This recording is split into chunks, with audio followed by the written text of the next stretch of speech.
نبی پاک صلی اللہ علیہ وسلم کے پیارے صحابی غار ثور میں ہیں، صدیق اکبر رضی اللہ تعالیٰ عنہ کو پیاس لگی، فعطش، پیاس لگی۔ ابو بکر نے سرکار کو دیکھا، سرکار نے فرمایا ابو بکر خیر ہے؟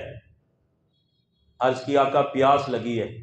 سرکار نے فرمایا اذهب الى صدر الغار فاشرب، صدر غار کی طرف یعنی آگے چلا جا، وہاں تمہیں پانی ملے گا اور پانی مزے سے پی۔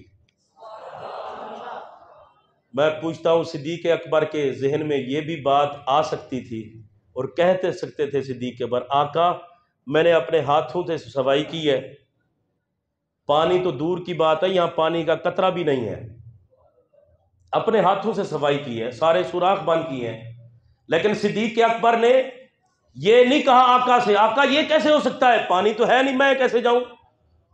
ادب والے سوال نہیں کرتے، ادب والے سر جھکاتے ہیں۔ ادب بھی کوئی ابو بکر سے سیکھے۔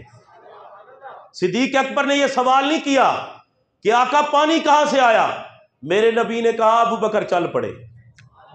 فانطلق ابو بکر رضی اللہ تعالیٰ عنہ الی صدر الغار، وہاں پہنچے جب سرکار نے کہا، ابو بکر نے پانی پیا، پانی ٹھنڈا تھا، پانی کا چشمہ تھا، بڑا خوبصورت چشمہ، واپس پانی پی کے آ گئے۔ میرے نبی نے کہا ابو بکر پانی پی لیا؟ آقا پی لیا۔ پیاس بجھ گئی؟ آقا بجھ گئی۔ فرمایا بتا پانی کیسا تھا؟